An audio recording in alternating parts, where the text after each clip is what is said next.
Very good morning students and warm welcome to our YouTube channel, right?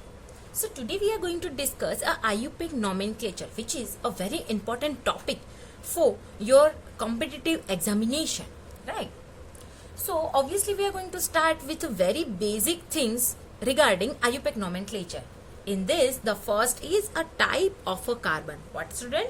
Type of a carbon, right? So in which a first is, you can see on your screen, is first degree carbon. What? First degree carbon. Now what do you mean by first degree carbon? See, there is a carbon which is further connected to only one carbon. ऐसा carbon जो आगे सिर्फ एक carbon से ही connect होता है उसको हम बोलेंगे one degree carbon.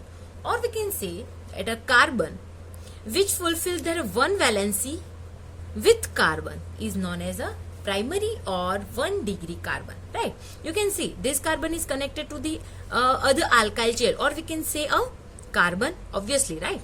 And others valencies are fulfilled by the hydrogen only, right? So this carbon is known as a primary or 1 degree carbon, right? As well as what is a second degree or 2 degree carbon? A secondary or 2 degree carbon is a carbon which is connected to other 2 carbon, right? A carbon which is connected to other 2 carbon is known as a secondary carbon, okay? Right? Or we can say a carbon which fulfill their 2 valencies with the carbon. Yes or no? Right? See, now what is a third degree carbon? Obviously a carbon which connected to other 3 carbon, right? Which is known as a 3 degree or tertiary carbon, right? What, student? A carbon which is connected to other 3 carbons. See, first, second and third, right? 3 carbons are there connected to these carbons. So this carbon becomes third degree carbon, okay? Or we can say a 3 valencies of a carbon which is fulfilled with the carbon is known as tertiary carbon or 3 degree carbon, right? As well as what is a 4 degree or quaternary carbon? Obviously a carbon which is connected with a 4 carbons are known as 4 degree or quaternary carbon, obviously, right? So यहाँ पे हमें और एक बात समझ में आती है स्टूडेंट. सी, अगर प्राइमरी कार्बन के साथ जो हाइड्रोजन जुड़ा हुआ है वो हाइड्रोजन को भी हम बोलेंगे primary hydrogen, okay?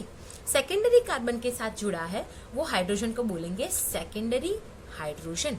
Obviously then tertiary से जो जुड़ा है उसको बोलेंगे tertiary hydrogen. And see, quaternary और 4 degree hydrogen are not available, okay? So carbon कितने हो सकते हैं student? Primary, secondary, tertiary and quaternary, okay? But hydrogen कितने हो सकते हैं? Primary, secondary and tertiary, okay? So let's identify in this bond line notation which carbon is which degree or which type, right? See, एक बात always याद रखो that terminal जो होता है, दिस टर्मिनल, राइट? टर्मिनल वाला कार्बन जो होता है वो ऑलवेज कितना होता है? 1 डिग्री ही होता है, राइट? क्योंकि वो फर्दर एक ही कार्बन से जुड़ा है. यस और no? Say this is terminal, this is also terminal. So ये कार्बन भी कितना हुआ स्टूडेंट? First degree, right? अब अगर ये कार्बन की बात करें, सी, वो यहाँ पे एक कार्बन से जुड़ा है, यहाँ पे एक कार्बन से जुड़ा है और यहाँ पे एक कार्बन से जुड़ा है, तो ये कितना हुआ स्टूडेंट? 2 डिग्री. यस और नो? अगर ये कार्बन की बात करें तो ये एक यहाँ से जुड़ा है कार्बन के साथ, एक कार्बन यहाँ से और एक कार्बन यहाँ से, मतलब ये कितना हुआ स्टूडेंट? 3 डिग्री. यस और no? Right? And this is also a terminal, then it will be a primary carbon, right? अगर ये कार्बन की बात करें तो यहाँ पे एक कार्बन से जुड़ा है और यहाँ पे भी एक कार्बन से जुड़ा है, राइट? सो ये भी क्या हुआ स्टूडेंट? Secondary, right? और ये कार्बन कितने कार्बन से जुड़ा है? यहाँ पे एक, यहाँ पे एक, राइट? सो ये भी कितना हुआ student? 2 degree carbon, right? See, अब अगर ये कार्बन की बात करें तो यहाँ पे देखो जरा, एक कार्बन ये, एक ये, एक ये और एक ये, मतलब this is a quaternary carbon. Yes और no? Right? See, and these 3 are terminal. Then obviously तीनों के तीनों क्या हुए student? 1 degree carbon atoms, right? So बहुत बेसिक थिंग है बट बहुत इंपॉर्टेंट है, राइट. सो यहाँ पे हमने क्या डिस्कस किया, what is a primary, secondary, tertiary and quaternary carbon, और उसको आइडेंटिफाई किया, राइट. ओके, सो अब आगे देखते हैं क्या होता है, right. So see, saturation and unsaturation, right? What is saturation and unsaturation? Okay, see, हम सबको पता है कि carbon can form a various type of bonds, right. So उसी के अकॉर्डिंग हमने बॉन्ड को कुछ नेमिंग करके देके रखी है. अगर सिंगल बॉन्ड है, C carbon carbon single bond is there, so उसको हम सिंगल बॉन्ड को हम बोलेंगे ane, ANE, ane, right. If carbon carbon double bond is there, then उस डबल बॉन्ड को हम बोलेंगे ene, ENE, right. And obviously if triple bond is there, so हम उसको क्या बोलेंगे, yne, which is YNE. Okay, fine. So अब आगे देखते हैं कि what is alkyl. See, this is a very very very important. Actually हम नोमेनक्लेचर के सारे रूल्स एंड रेगुलेशंस देख लेते हैं और उसके अकॉर्डिंगली हमें सारे रूल्स एंड रेगुलेशन अप्लाई करना भी आ जाता है, लेकिन टिल टू एंड लास्ट तक what is alkyne and which type of alkyls are there वो हमें समझ ही नहीं आता, और समझ आ जाता है तो भी बहुत ज्यादा कंफ्यूजन होता है, राइट. सो आज ये वीडियो में आपको यही सारा जो कंफ्यूजन है वो हम क्लियर करने वाले हैं. बट टिल देन, अगर आपने अभी तक हमारी यूट्यूब चैनल को सब्सक्राइब नहीं किया है, तो सबसे पहले सब्सक्राइब कीजिए एंड बेल आइकन को प्रेस करना बिल्कुल मत भूलिए, ताकि ऐसे ही इंपॉर्टेंट वीडियो लेक्चर की नोटिफिकेशन आपको इजीली मिलती रहे, right. Okay, so let's just see what is a alkyl, okay, and what is a N type of alkyl, iso type of alkyl, sec, ter and neo type of alkyls, right? So alkane, alkene and alkyne वो हम सबको पता है, और हमने यहाँ पे bonding के अकॉर्डिंग उसको डिस्कस भी किया, राइट. सो वो हमको पता है कि आल्क मतलब क्या, व्हाट इज. सबसे पहले हम तो ये देखेंगे कि आल्क, आल्क मतलब क्या. We can say a number of carbon, yes और no. What is alk? Is a number of carbon, right. अब उसके अकॉर्डिंगली अगर number of carbon which is connected with the single bond, so whatever alk is, 2 carbons are there, it will become eth, and single bond then we called it ethane, right. अगर double bond है तो ethene, और triple bond होगा तो ethyne, right.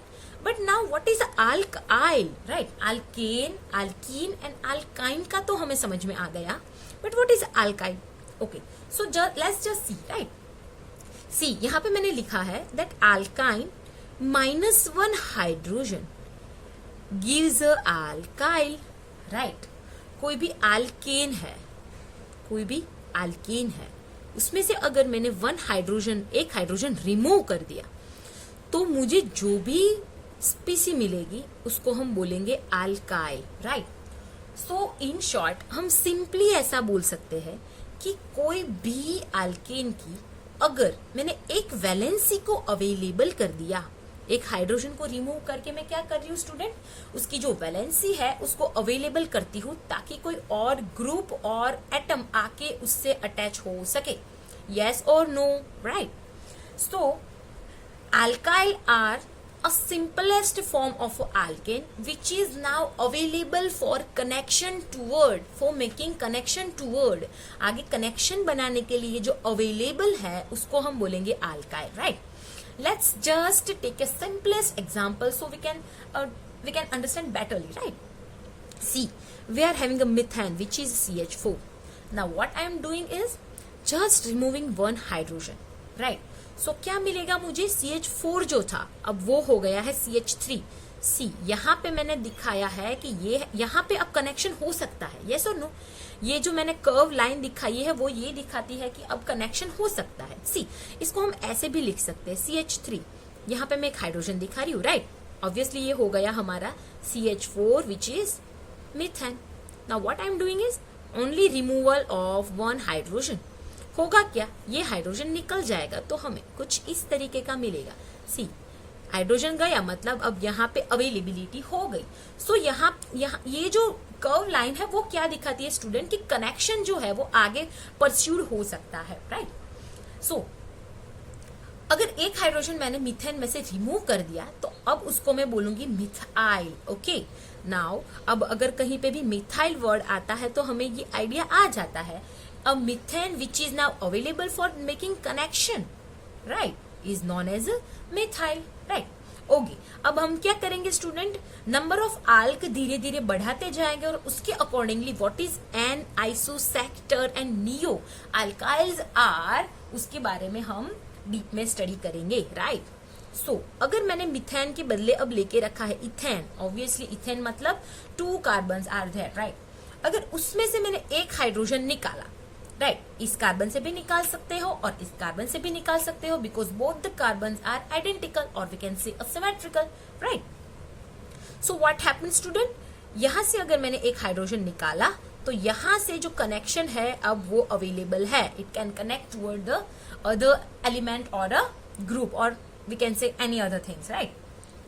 So अगर यहां से connection जो है अब वो अवेलेबल हो गया है तो उसको हम बोलेंगे क्या स्टूडेंट, इथाइल, राइट. सिर्फ क्या किया मैंने, एक हाइड्रोजन जो था उसको मैंने रिमूव किया, राइट. सेम अगर मैं एक और आल्क बढ़ा देती हूं मतलब number of carbon will be 3 और we can say we are having a propane, right. So यहाँ पे स्टूडेंट हमारे पास 2 पॉसिबिलिटीज है. सी, सबसे पहले तो हमारे पास प्राइमरी कार्बन भी है और सेकेंडरी कार्बन भी है, एज वेल एज ये जो हुआ वो होगा हमारा टर्शरी कार्बन, राइट. सो अब मैं हाइड्रोजन यहां से कहां से रिमूव करूं वो मेरे लिए क्वेश्चन मार्क हो जाएगा बिकॉज यहाँ पे 2 कार्बन आइडेंटिकल है बट ये जो सेकेंडरी है वो अलग है, राइट.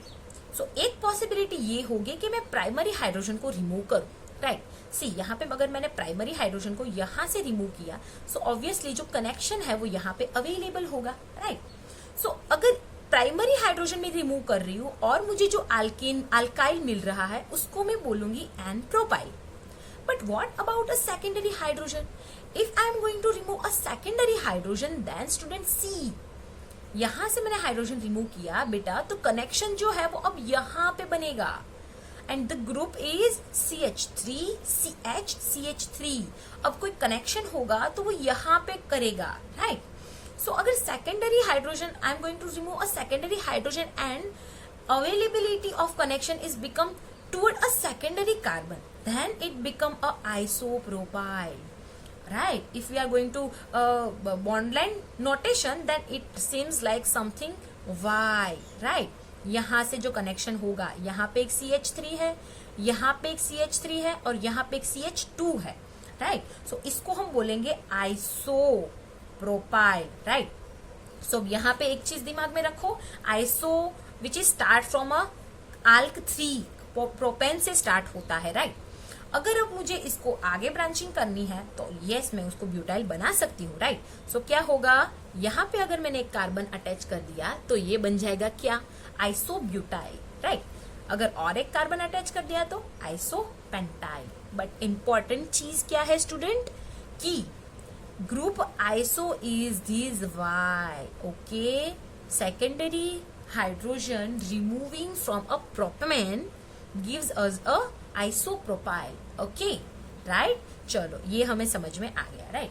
अब लेट्स सी आगे, अगर मैंने प्रोपेन के बदले ब्यूटेन लिया तो हमें क्या मिलता है वो अब देखते हैं, ओके.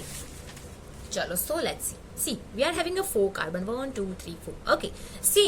हम सेम ही चीज करेंगे प्राइमरी सेकेंडरी एंड टर्शरी. जितने कार्बन जितने हाइड्रोजन अवेलेबल है सबको हम क्या करेंगे, सिर्फ सिंपली रिमूव करके देखेंगे, फाइन. सी, अब मुझे प्राइमरी में तो कुछ डिस्कस करने की जरूरत नहीं है. अगर प्राइमरी में यहाँ से भी रिमूव कर सकती हूँ और यहाँ से भी रिमूव कर सकती हूँ. प्राइमरी को रिमूव किया तो मुझे क्या मिलेगा स्टूडेंट, एन ब्यूटाइल. क्या मिलेगा, एन ब्यूटाइल, राइट. वो हम सबको पता है. But now what about the secondary, right. अब यहाँ पे भी फंडा सेम है, both the secondary carbon are the identical symmetrical, right. So किसी से भी मैं कोई एक हाइड्रोजन को रिमूव कर सकती हूँ. सपोज मैंने यहाँ से रिमूव किया, राइट. अब सी, सेकेंडरी कार्बन से मैं रिमूव कर रही हूँ तो अब आप बोलोगे कि मैम ये तो आइसो हो गया, राइट. बट सी रिमेंबर मैंने आइसो में क्या बोला था, विच इज CH3 CH2 CH3 group is there और यहाँ पे तो CH3 CH CH2 है, right. It seems like a Y but not an iso group, okay. So इसको हम क्या बोलेंगे, sec butyl. Now what is a sec butyl? Removal of a secondary hydrogen from butane gives us a sec butyl. Okay, so मैं यहाँ पे ये भी बोल सकती हूँ कि जो sec है वो स्टार्ट होगा कहाँ से, सिर्फ और सिर्फ ब्यूटेन से. ओके, सो ये sec butyl का फंडा क्लियर है. Iso comes from a 3 carbon, then sec come from a butane, मतलब 4 carbon, right? It's just a fundamental thing to removal of secondary hydrogen by the increment of number of alk. Yes or no? Right? Okay, then let's just see what is a ter-butyl. अब हम सबको पता है, अगर tertiary butane मैंने लेके रखा है, ऑब्वियसली थिंक अबाउट इट, अगर टर्शरी ब्यूटेन है तो कितने कार्बन होंगे? टर्शरी कार्बन सबसे पहले बनाने के लिए होंगे 3 carbon, which is 1, 2 and 3, right? Obviously वो किसी कार्बन से तो जुड़े ही होने चाहिए, राइट? सो यहाँ पे आ गया हमारा 4th carbon. So it's normally tertiary butane, right? अगर इसमें से मैं एक हाइड्रोजन रिमूव करती हूँ, ऑब्वियसली ये वाला हाइड्रोजन, सो अवेलेबिलिटी होगी यहाँ की, राइट? सो अगर ऐसी कोई स्पीसी बनती है तो उसको हम बोलेंगे टर ब्यूटाइल. ओके, क्या हो रहा है, सिर्फ टर्शरी ब्यूटेन में से एक हाइड्रोजन हट के अवेलेबिलिटी हो रही है कनेक्शन की. ओके, सो उसको हम बोलेंगे टर्शरी ब्यूटाइल. ओके, सो ये टर का फंडा भी क्लियर हो गया. यस और नो? राइट. ओके, अब सिंपल करते हैं दैट और एक आल्क बढ़ा देते हैं. ओके, प्रोपेन के बदले अब क्या ले लेते हैं student? Pentane, right? So let's just see what's going to happen. Obviously, as per system हम क्या करेंगे, सबसे पहले primary hydrogen and then we go toward a secondary hydrogen, removal of secondary hydrogen. Yes or no? Fine. So हम सबको पता है कि अगर प्राइमरी हाइड्रोजन मैंने रिमूव किया, so क्या मिलेगा मुझे? N pentyl. Yes or no? It is a N pentyl. But now what about a secondary hydrogen? C. ये आइडेंटिकल है, ये भी आइडेंटिकल है. मैं क्या करूंगी, इसको रिमूव करके एक बार देखूंगी, राइट? आप एक्चुअली आप किसी को भी रिमूव कर सकते हैं, ये इसको भी कर सकते हैं, ये इसको भी कर सकते हैं. यस और no? Right. See, if we are going to remove this hydrogen, so what happen, यहां से अवेलेबिलिटी हो जाएगी. ओके, सो क्या होगा, सी, जिस कार्बन से मैं हाइड्रोजन हटा रही हूं वो कैसा कार्बन है? Secondary carbon, right? सो इसको हम क्या बोलेंगे? कुछ भी नहीं, सिंपली सेक पेंटाइल. जैसा ब्यूट में था वैसा सेम टू सेम हुआ, राइट? क्या हुआ? Sec pentyl. Okay, but see, अगर मेरे पास है now tertiary carbon which is in the form of pentane, see, carbon which are having a carbon carbon carbon and carbon. अब मैं क्या करूंगी, ये जो टर्शरी पेंटेन है उसका ये वाला जो हाइड्रोजन है उसको रिमूव करूंगी, right? See, I am going to remove this one hydrogen. So क्या होगा, इस तरीके का कोई ग्रुप मिलेगा, tertiary butyl plus 1 carbon which is having a availability for connection is known as a neopentyl. See, this is very rare, student. Actually बहुत कम देखने को मिलेगा, right? But it's just for a knowledge, right? What is a neo? Is just a tertiary butyl having one more alk. We can say a tertiary pentyl, right? And then availability of connection is known as a neopentyl. Okay, so student यहाँ तक complete करते हैं. आज के लिए यहाँ तक छोड़ते हैं. Actually, what is a neo, ter, sec or a iso is just about a removal of secondary hydrogen from a alkane, or we can say a tertiary hydrogen also. Okay, so अगर हम अपने alkane में से step by step primary, secondary and tertiary in some cases, right? In some cases for tertiary also hydrogen remove करते हैं तो हमें we can say N, iso, sec and ter kind of alkyl मिलेंगे, right student? Okay, so ये बहुत ही basic चीज थी जो आज हम उसको यहाँ तक रखते हैं. नेक्स्ट लेक्चर में इसके रूल्स एंड रेगुलेशन कैसे अप्लाई करते हैं उसकी शॉर्ट एंड स्वीट ट्रिक के साथ मिलेंगे. Till then, stay safe, stay home and take care. Thank you for watching.